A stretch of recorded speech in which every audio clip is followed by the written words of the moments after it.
Five people you must avoid in old age. See even family inspired by Buddhist wisdom. As the Buddha once said, your own self is your master, who else could be? This timeless teaching reminds us that our peace and happiness come from the choices we make, especially when it comes to the people we allow into our lives. Old age is often seen as the golden chapter of life, a time for reflection, appreciation, and inner peace. Just as we carefully tend to a garden, we must also be mindful of the relationships we nurture. Some connections uplift and nourish the soul, while others quietly drain it. Today, let us explore 5 kinds of people to avoid in your later years, even if they are family. By doing so, you protect your peace, honor your life's journey, and fully embrace the wisdom of living free from unnecessary burdens. 1. The manipulator. Picture this. You are enjoying a peaceful afternoon, sipping tea, when your phone rings. It is a relative, once again asking for a favor. At first, you say yes, thinking it is a small act of kindness. But slowly, the requests become more frequent and more demanding. You start to feel exhausted. Even used. Manipulators have a way of preying on kindness. They know how to appeal to your caring nature and often use guilt to keep you entangled in their ongoing needs. You might find yourself agreeing out of obligation, only to realize that what they need is not support, it is convenience. And bit by bit, each yes begins to chip away at the peace you have worked so hard to build. Buddhist wisdom teaches us the importance of healthy boundaries, not out of selfishness, but as an act of compassion, not just for others, but for ourselves. True compassion does not mean tolerating toxic behavior. It means caring without sacrificing your well-being. Manipulators often raise the stakes. They may bring up past sacrifices you made for them, trying to guilt you into continuing. If you push back, they may call you selfish or cold, twisting your kindness into something to be used against you. But the Buddha reminds us, compassion begins with self-care. Without protecting our own peace, we cannot truly offer love or kindness to others. So, how do you protect yourself? Learn to pause and reflect when someone asks for help. Ask yourself, does this bring me peace or tension? Does it nourish me or drain me? Think about the effect on your emotional, physical, and spiritual health. Then, practice saying no with calm and clarity. Something like, I understand what you are going through, but right now, I need to focus on taking care of myself. It is essential to remember, setting boundaries is not selfish. It is a form of self-respect and a way to protect the life you have built. Boundaries give you the space to spend your time and energy on what truly matters, relationships and experiences that uplift you. In Buddhism, boundaries are also a form of mindfulness. They ask us to stay present, to know our limits, and to honor our needs. When you say no, you are not rejecting the person, you are rejecting the imbalance in the relationship. This mindful practice helps you shift your focus to connections that nourish and support you. Imagine an elder sitting quietly in their garden, surrounded by the gentle sounds of nature. The phone rings, but this time, they let it go unanswered. Instead, they choose to stay with the moment. That simple act reflects something powerful, a choice to prioritize inner peace over constant obligation. By embracing this mindset, you reclaim your energy, your time, and your joy, and create a life built on genuine connection. 2. The self-absorbed. The Buddha taught that genuine connection arises from empathy and understanding. Yet, some people become so wrapped up in their own world that they fail to truly see the people around them. These self-absorbed individuals often dominate conversations and relationships, leaving you feeling overlooked, even invisible. Picture this. You sit down to share a treasured memory, maybe a story from a trip that still brings a smile to your face. But as you begin, the person across from you cuts in, quickly turning the conversation toward their own experiences. They do not just interrupt, they take over. A moment that could have been shared becomes yet another opportunity for them to talk about themselves. Over time, these one-sided exchanges leave you feeling unacknowledged and unheard, as if your presence exists only to support their narrative. It is important to understand that self-absorbed people often act not out of cruelty, but from a deep lack of awareness. They may genuinely enjoy your company, but their attention remains fixed inward, making it difficult for them to offer the mutual respect and care that healthy relationships require. This imbalance can be especially disheartening in old age, a stage of life where your stories, your wisdom, and your experiences deserve to be recognized and honored. Dealing with such individuals requires both patience and self-awareness. When conversations are constantly steered away from you, gently bring the focus back. You might say something like, "I would love to finish what I was sharing, it means a lot to me." This kind of response is not confrontational. It is a gentle reminder that your voice matters too. With time, consistent redirection can encourage more balance, respectful interactions. However, it is also important to recognize when limits are needed. Spending too much time with someone who rarely listens or values your input can quietly drain your emotional energy. Choosing to limit those interactions or investing more time in relationships where you feel seen, heard, and supported is a powerful act of self-care. Surround yourself with people, friends, family, or community who genuinely value your stories, your insight, and your presence. These are the relationships that affirm your worth and bring real joy. Imagine a warm gathering where every voice is welcome, where laughter flows naturally, and stories are exchanged with genuine curiosity and care. Those are the moments that remind us of the beauty of balanced relationships. In Buddhism, relationships are viewed as opportunities to practice mindfulness and compassion. By nurturing those built on mutual respect and presence, you create an environment where both you and others can truly thrive. In quiet moments of reflection, remind yourself, your experiences, your memories, and your wisdom are priceless. They carry joy, truth, and life lessons, and they deserve to be shared with those who truly appreciate them. Let go of the need to please those who cannot see your value. Instead, honor the relationships that reflect the richness of your journey. 3. The critic. Criticism can sting, especially when it comes from those we care about. The critic is someone who regularly points out your flaws or questions your decisions, often disguising their words as just trying to help.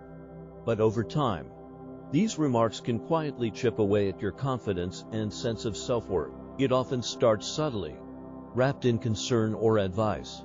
"You know, you really should," or "have you thought about?" Though they may sound harmless, these phrases often carry an undertone of disapproval, like water slowly eroding stone. Repeated criticism can begin to reshape how you see yourself and how you relate to the world. In Buddhist philosophy, we are reminded that the words of others are like arrows. They only cause harm if we let them pierce the heart. This teaches us that we always have a choice in how we respond. Criticism only holds power if we allow it to. Recognizing this is the first step toward reclaiming your inner peace.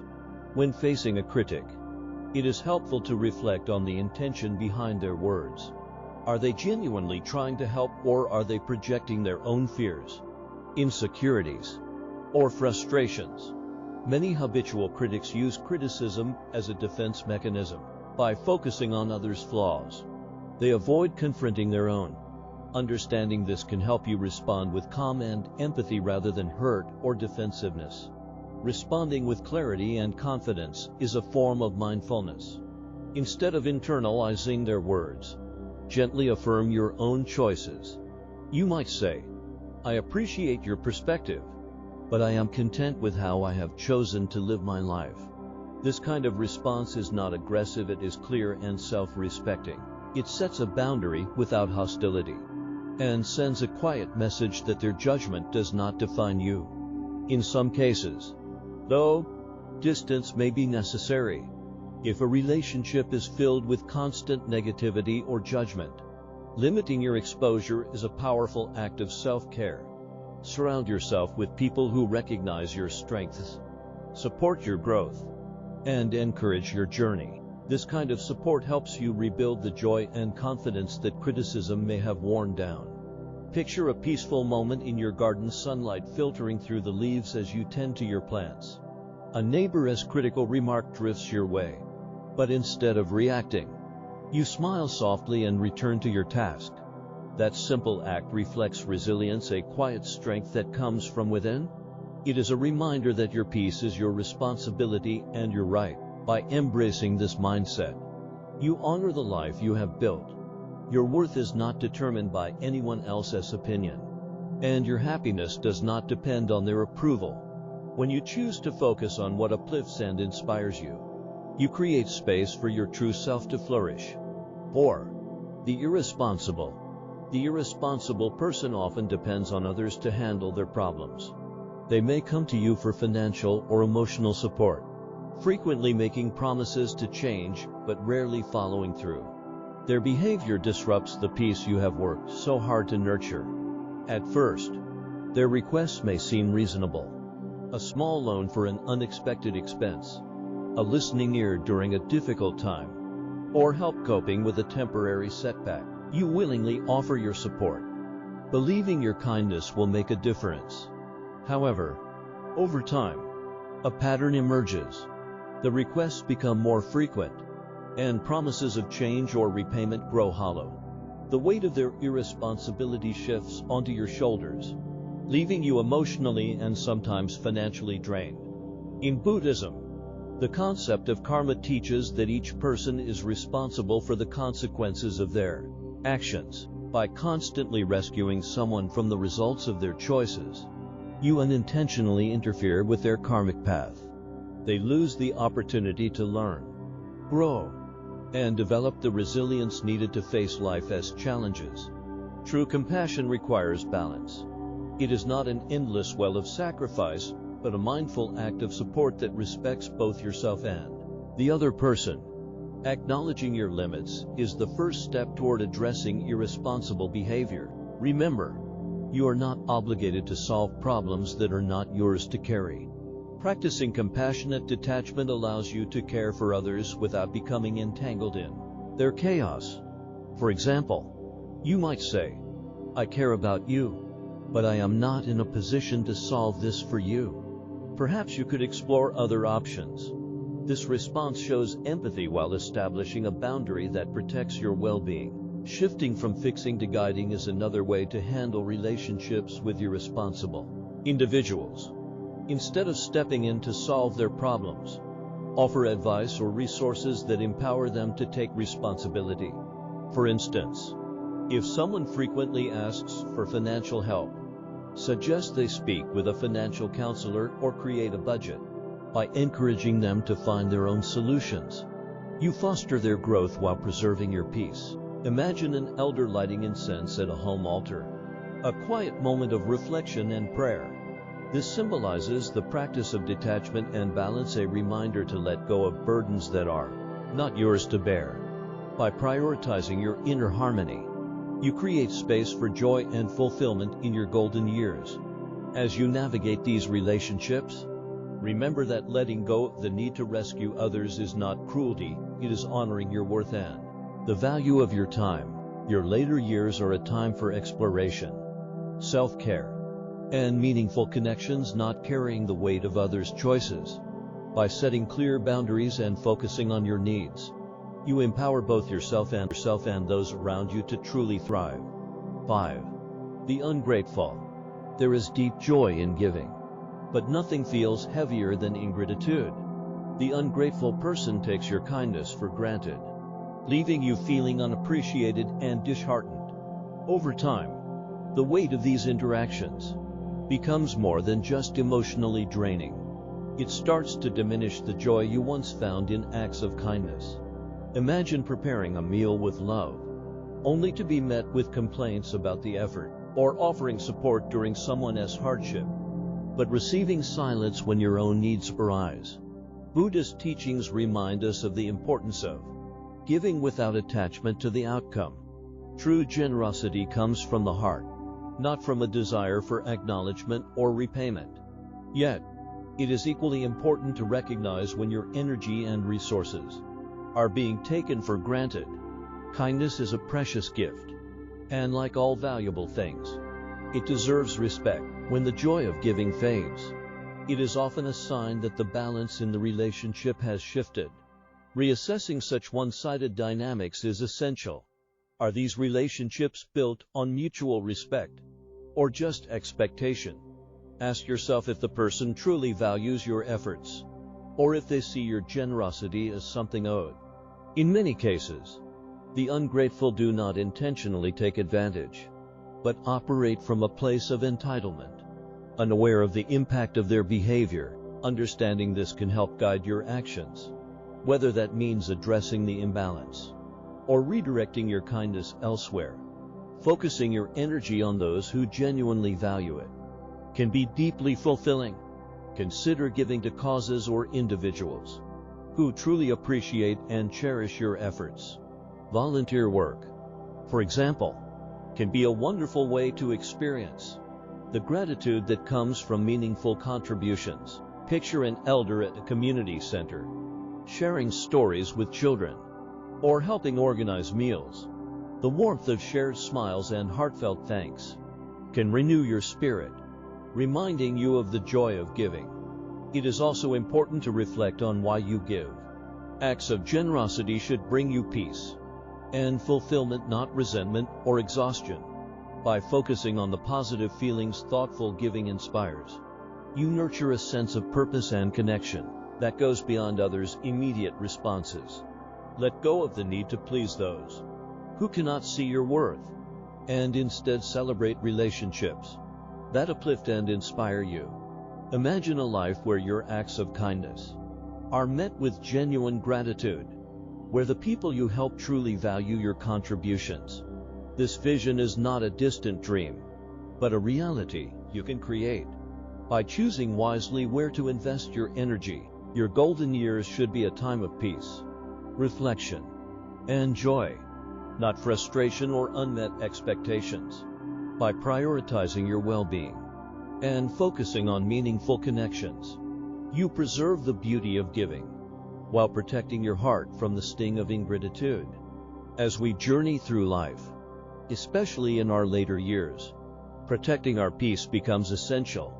By choosing the right relationships and letting go of those that drain us, we honor the wisdom and beauty of our existence. Remember, as the Buddha said, peace comes from within. Do not seek it without. Let this truth guide you as you embrace your golden years with grace and serenity. Surround yourself with love, kindness, and respect, the true pillars of a life well lived. Together, let us build a community rooted in wisdom, compassion, and connection. What steps will you take today to protect your peace? Share your reflections in the comments below. Subscribe and awaken your mind with Wisdom Kingdom.